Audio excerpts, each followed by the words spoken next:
everybody, welcome back to Habitat Kitchen. I'm Andrew Beauchamp and we're back with another squash month recipe. Today, there's no plan. I have a recipe in my head that I used to make whenever I was vegetarian and I could eat cheese, but now I'm trying to recreate it in a vegan way. Yeah, let's get into it. Come on, guys. We used this golden Herbert squash. I already cut into it. That's because I've already peeled a few chunks and started to shred the squash for this recipe.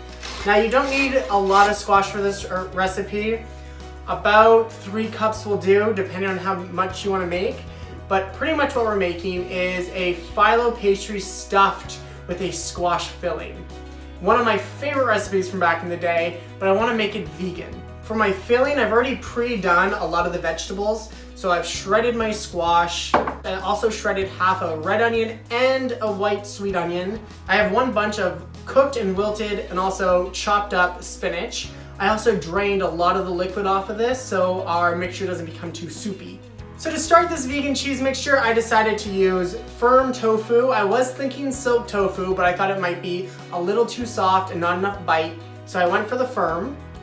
And all we're gonna do is break it up into our food processor.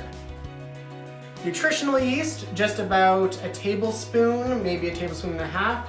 I'm not gonna add in a lot of it because at the end I'm gonna give it a quick taste and I'll adjust it as I go. Some miso paste here. If you don't know what miso paste is, it is fermented bean paste pretty much. But it has a lot of kind of more complex flavors, which should add a lot more complexity to our fake cheese or our vegan cheese. To give us a little bit of sharpness, I have a little bit of grainy mustard here. 1/4 teaspoon of nutmeg, just to add some warmth. Yeah, that looks really smooth and delicious. Okay, now I'm just gonna give this a little taste to see what it needs. The first ingredients that we added to the mixer did not work out. We tasted it, we decided that it needed a little bit of sweetness, so we added about a tablespoon of maple syrup. Still wasn't perfect, decided that it needed some acid, so we added a little bit of yellow mustard to it to try to add up some of that vinegar. And it still was missing something, nothing was fully complex, so that's whenever we added a little bit of roasted garlic to it, and I think that made it. And I think once we bake it with all the other flavors, it's gonna all mix really, really well and be really creamy. So I think this is done. Let's move to the next step. All my veggies and everything just needs to be mixed together. So onion, right in, 1 shredded onion. Wouldn't be a squash month recipe without the squash, so that goes right in there. Our spinach to add some really nice green to this. I'm not gonna add all of our cheese mixture, but I'm gonna add it slowly and gradually because I don't want it to be too wet or soggy. Just gonna mix this all together. That smells really good. So this is the texture I want. You can see everything's covered inside of our cheese mixture, but there's no large, pools of it anywhere. And that's what you wanna see. A good pinch of salt and pepper. For our phyllo crust, I decided to go with store-bought. If you want to make your own, I will have a great amount of respect for you, but I don't do that.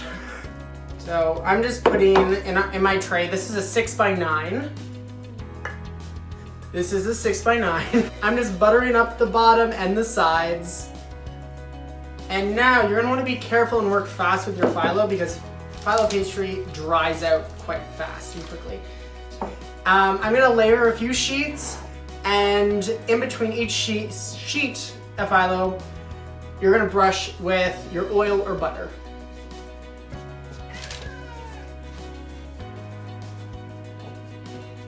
I have about 7 layers in here. Now I'm gonna put my filling into this container, filling it up.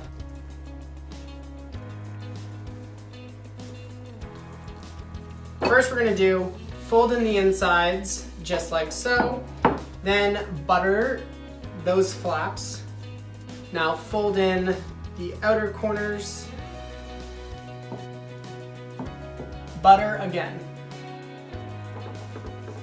We're gonna put this into a 400-degree oven for about 45 minutes, then we're gonna take it out, let it chill, and we'll be back to taste it.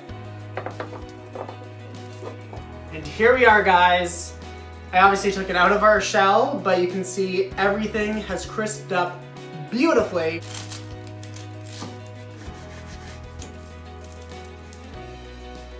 Just want to get a good bite with all of the layers. This is really good. So I was worried this wasn't going to be as creamy as it usually is, but it's actually really good with the tofu. It kind of changes it a little bit and makes it more focused on the sweet squash deliciousness that is in here. And I think I might even like it a little better. I want to thank you guys for coming along with me on this one. This was absolutely delicious. I'm going to probably eat the whole thing tonight, so I'm going to sign off now. Till next time, guys. Stay hungry.